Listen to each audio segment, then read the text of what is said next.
Criminology student misaysay sa iyang kasinatian atol sa gihimong investigasyon sa mga sakop sa Police Station 4 sa Lapu-Lapu City Police. Ani ang report. Nagkurug pa nga gisaysay sa 20 anyos nga criminology student ang iyang kasinatian niadtong Oktubre 4 sa gabi sulod sa Police Station 4. Matud ni Eric, nagkuyog sila sa iyang agawon sa Police Station 4 niadtong higayuna aron ipablatter ang pagkawagtang sa chainsaw ug bike sa panimay sa iyang agawon diin siya nagtrabaho isip stay out nga caretaker.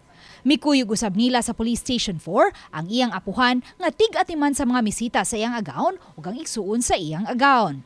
Apan nahibong na lang siya kung nganong gipasaka siya sa second floor sa police station ug didto pugsanong gipaangkon sa pagkawagtang sa chainsaw ug bike sa iyang agawon. Isa may di makabunga-bunga istorya ma'am nga kung pinamandag ko ang nasa imong kilid niya ikaw igor ka magpauban naman pero nganong kinato mga ma'am gibunalan man ko sa sod ma'am mura man ko irong gihapsan ma'am na akong pamilya ko sir paibawon sa akong nanay sir nga napriso ko sir. Pag humanam, gana akong gamot. Humanggilatos. Humaglatos, ma'am.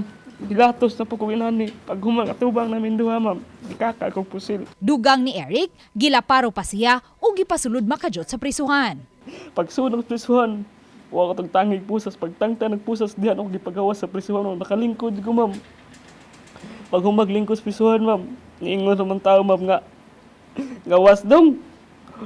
Mali ang proseso dong sa lingkod na dito niya pagkahuman ma'am murag gilaylo ko ma'am sa usa ka pulis ma'am kasi gitawag ko niya nagbunang ako ma'am pagbalik pag naog na ko napadha pagbalik gawas na ko wala na diha ma'am.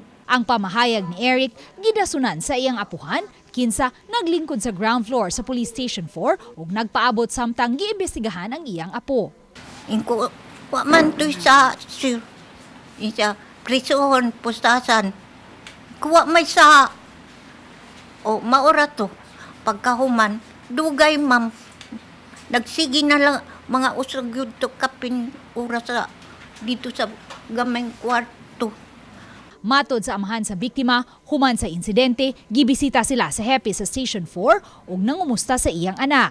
Miapas ang usa sa mga pulis nga midapat sa iyang anak ug but-untang makigareglo kanila. Apan gikatahong na trauma ang iyang anak sa hitabo ug wa na kini makigatubang sa pulis. Moto pagkagabi mura siya nabalik siyang nahuna. Naglugos og ginhawa tungod siyang kahadlok. Motong gi-admit nang ginamo sa Karahay. Dito gid siya nakapauhay og sakto gid sa ospital.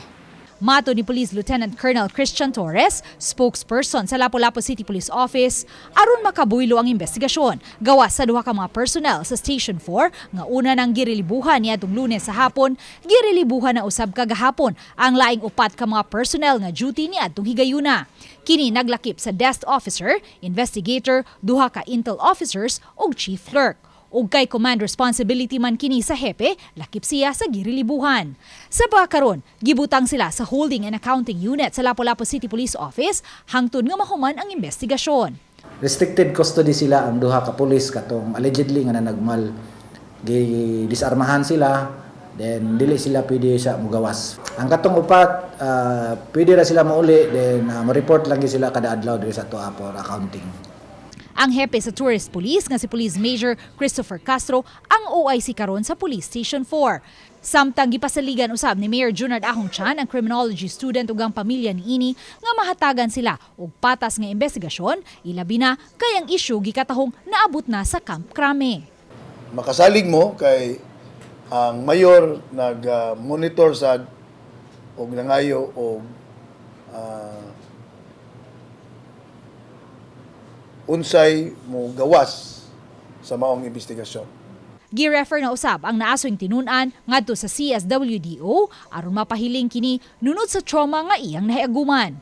Uban ni Marlon Malgazo, Luan Merondina, Balitang Bisdak.